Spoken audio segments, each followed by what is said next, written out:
Yo guys, pemain besar Bitcoin sudah masuk lapangan. Jadi selama ini mereka nonton-nonton dulu di luar lapangan ya. Dia lihat pemain-pemain kecil-kecil ini dan sekarang ini mereka sudah mulai masuk lapangan. Apakah ini bisa kita katakan sebagai FOMO? FOMO yang dilakukan oleh para institusi terhadap Bitcoin ataupun aset-aset kripto? Itu yang akan kita jelaskan dari video kali ini teman-teman. Untuk itu, let's dive in my friend. Welcome back everyone to Black Cuan. Terima kasih telah mengupdate berita kripto dari channel ini. Di kesempatan kali ini kita akan berbicara tadi itu mengenai para institusi yang tampaknya mereka ini tidak mau ketinggalan. Minggu kemarin ada BlackRock yang terus saja di-push beritanya untuk meningkatkan narasi-narasi positif di dalam ekosistem kripto ini. Dan institusi ini semakin banyak masuk ke dalam ekosistem kripto teman-teman setelah kita yang investasi dari beberapa tahun kemarin bahkan di 2022 underwater kita di sana sampai tahun ini pun kita masih banyak yang masih di bawah ini investasi kita teman-teman. Tetapi dengan berita positif-positif seperti ini menurut saya ke depannya ini akan semakin menarik teman-teman. Yang pertama saya ingin bahas di sini adalah tentang ditangkapnya Andrew Tate ya. Andrew Tate ini merupakan salah satu influencer di bidang keuangan ataupun medsos ya. Dia ini sangat berpengaruh, tetapi lucu ini dari Sky News ini teman-teman. Dikatakan oleh reporternya dia ini Sky News ini kayaknya dari Rumania ya. Dikatakan bahwa Andrew Tate ini ditahan dengan sejumlah uang, sejumlah aset dengan dugaan melakukan human trafficking, kemudian pemerkosaan segala macam seperti itu yang dituduhkan kepada dia. Tetapi yang paling absurd di sini adalah dikatakan bahwa Andrew Tate ini ditahan dan disita asetnya itu berupa Bitcoin sejumlah 21 juta Bitcoin. Buset, sudah ditambang habis ini sama si Andrew Tate kalau begini teman-teman. Sementara kita tahu untuk 21 juta Bitcoin tersebut itu barangkali ini teman-teman baru akan bisa ditambang habis ya. Dari total 19 jutaan yang ada sekarang ini itu 100 tahun ke depan teman-teman. Dengan sistem halving yang semakin memperkecil peluang untuk mining ini. Lucu juga kalau kita bilang ini 21 juta Bitcoin ada di Andrew Tate ya. Jadi ini dari Sky News guys. Kemudian sekarang ini mengenai institusi yang saya bilang tadi itu FOMO ya. Atau mereka ini nggak mau kalah nih dengan BlackRock yang mengajukan untuk Bitcoin ETF yang dipropori oleh si BlackRock tersendiri. Kemudian sekarang ini ada Group of America Largest Investment Firms. Ini ada Citadel, kemudian ada Charles Schwab and Fidelity Digital Asset. Fidelity ini teman-teman salah satu yang paling heboh ya di 2 hari belakangan ini karena dia ini sebenarnya sudah lama ya terkait dengan aset-aset kripto, tetapi sepertinya teman-teman ya untuk si Fidelity ini dia ini akan bikin juga hal yang sama seperti yang dilakukan oleh si BlackRock. Jadi dia ibaratnya itu dia ndak mau kalah dari BlackRock seperti itu. Nah, disinilah kita lihat teman-teman ya, ketika dihantam ini aset-aset kripto dengan berita-berita yang sangat-sangat jelek ya, bikin merah semua aset. Tiba-tiba balik lagi datang narasi positif seperti ini dan harga Bitcoin itu langsung ada ya penghijauan lah untuk sekarang ini. Ketika saya merecord ini bahkan Bitcoin ini sudah di 27.300-an dolar teman-teman. Kemudian untuk kita ketahui di sini teman-teman ya mengenai si Fidelity ini ya, dia ini entitas yang mengelola sebesar 4,2 triliun dolar teman-teman. Nomor 3 terbesar di sini dari BlackRock ya setelah Vanguard di sini.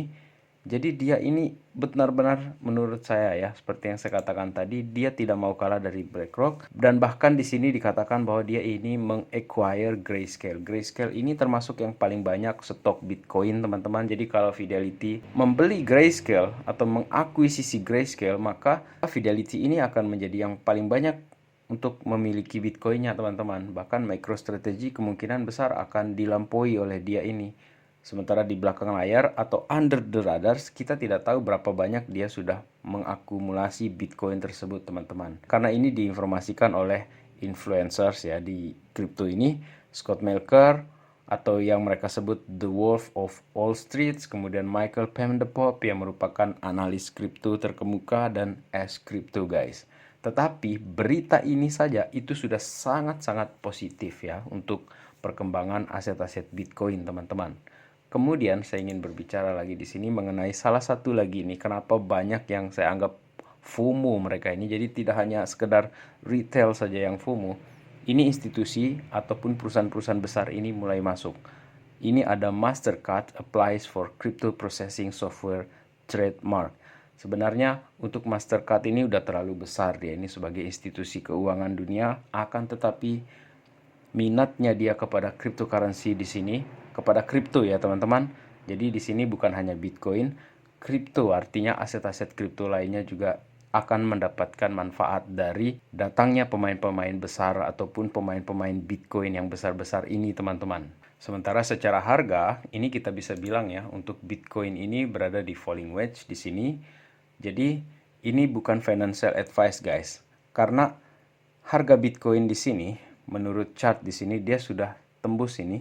Dia tembus di resisten di sini. Jadi kita tinggal tunggu penutupannya. Jadi kalau dia tutup bagus ini di atas resisten ini, dia bikin 1-2 candle di sini, maka ada confidence bahwa harga Bitcoin ini akan terus naik. Sementara kalau kita lihat dari analisa di sini bahwa alternatif stop loss levelnya di sini ada di kisaran 26 ribuan ya. Kemudian stop loss level paling bawahnya di sini di 24 ribuan dolar seperti itu, teman-teman. Jadi menurut saya di sini untuk analisa hariannya Bitcoin ini lumayan bagus untuk beberapa hari ke depan ini, teman-teman. Sementara kalau kita lihat di sini dari chart yang 1 bulannya, terutama ini dikhususkan bagi long term investment di sini, teman-teman.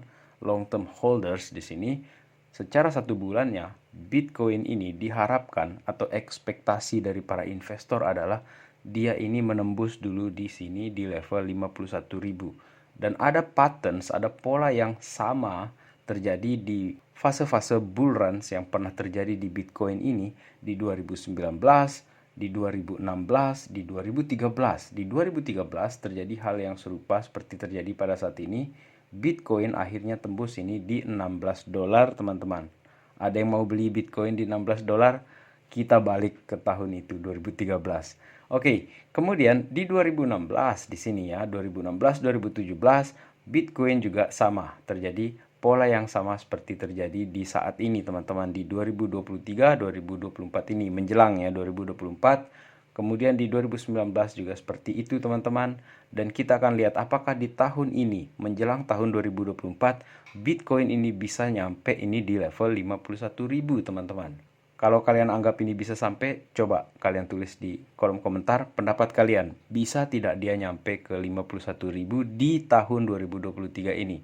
Kemudian teman-teman ya, mengenai hal tersebut untuk Bitcoin ini sepertinya dia dikuras ini dari exchange, teman-teman. Orang-orang lebih memilih untuk menyimpan Bitcoinnya itu di self custody ya, atau di wallet dinginnya mereka, cold walletnya mereka. Di sini ada di unknown wallets ini 15.000 Bitcoin itu pindah. Jadi 15.000 Bitcoin itu dengan nilai 395 jutaan dolar seperti itu, teman-teman, ditransfer dari Binance ke unknown wallet. Sementara untuk keadaannya sekarang ini, di sini ada massive Bitcoin accumulation by shrimp and fish.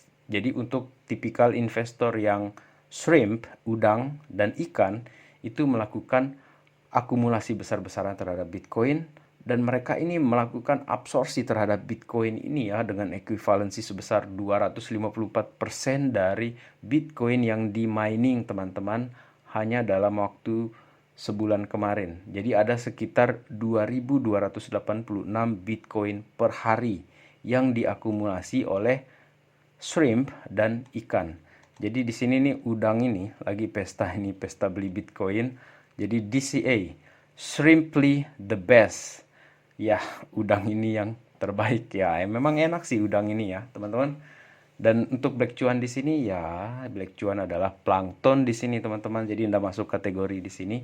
Oke. Kemudian teman-teman, ada satu berita yang cukup negatif ya di sini, terutama karena banyak yang suka dengan Lakers ya. Crypto.com ini bermasalah, teman-teman, dan dia akan angkat kaki dari Amerika, berhenti melayani institusi. Kemudian di ujung masanya dia ini malah ada berita yang seperti ini, bahwa ada inside trading. Jadi para pegawai-pegawainya dia itu trading against their clients. Akan tetapi menurut Crypto.com ya itu sah-sah saja kan, tidak ada penyalahgunaan menurut dia. Akan tetapi apapun alasannya menurut saya itu tidak benar ya. Menurut saya di sini teman-teman. Di luar konteks ini untuk yang hobi dengan Lakers, Crypto.com Arena itu akan tetap berjalan teman-teman. Jadi tidak ada perubahan.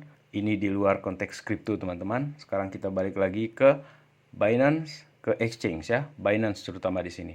Binance ini memang diserang terus-terusan, habis-habisan dia diserang, Changpeng Zhao diserang, dan yang melakukan ini adalah CSBF. Jadi CSBF ini melakukan attacking terhadap Binance dengan menyebarkan berita-berita negatif di sini teman-teman, dan akhirnya apa yang terjadi? Malah dia yang collapse duluan teman-teman. Jadi ini murni kompetisi menurut saya untuk dua exchange besar ini.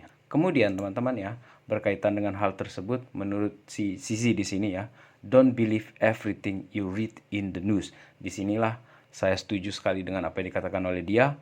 Kita harus aktifkan filter kita karena di sini ada berita mengenai yang negatif ya dari Binance Nigeria Limited di sini teman-teman. Kemudian masih dengan Binance dengan serangan yang begitu masif, dia bilang di sini dari update terbarunya CZ, slowly but we keep building. Jadi Binance yang besar saja seperti itu, pelan-pelan dia terus membangun. Apalagi dengan kita yang kecil-kecil seperti ini. Kita slowly tetap membangun, terutama di investasi kita, di portofolio kita di sini teman-teman. Jangan maksa. Slowly saja, pelan-pelan saja. Dan untuk aset-aset yang kita investasikan atau kita beli, tetap melakukan do your own research guys. Dan teman-teman, jika kalian suka dengan konten Black Cuan, luangkan waktu kalian sebentar saja untuk like ke video ini, kemudian subscribe ke channel ini, dan jangan lupa membunyikan loncengnya teman-teman. Sekarang saya lanjutkan mengenai euforia yang menarik, yang positif tentang Bitcoin ini datang dari Australia teman-teman. ASX Report, jadi lembaga sekuritas dari Australia ini yang bernama ASX ini melaporkan atau memberitahu bahwa 15% dari investor yang ada di Australia itu hold crypto.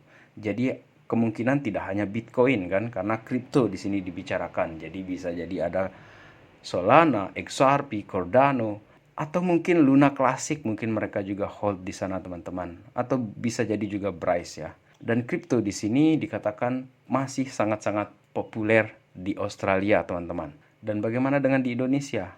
Berapa persen kira-kira dari total investor kripto di Indonesia yang tetap bertahan sampai saat ini? Coba kalian tulis di kolom komentar teman-teman. Saya ingin tahu pendapat kalian. Dan terakhir di video ini teman-teman, saya ingin katakan bahwa this is not financial advice, tetapi menurut saya ke depan ini akan ada penghijauan menurut saya di sini teman-teman. Saya bisa saja salah, bisa saja benar di sini, karena kita tidak bisa timing the market ini untuk melakukan pembelian di sini. No guys, tidak seperti itu. Tetapi menurut saya yang paling bijak dalam investasi di kripto di sini, karena volatilitasnya yang luar biasa, long investment guys, long investment. Terima kasih telah menonton. Salam Black Cuan. Peace my friend.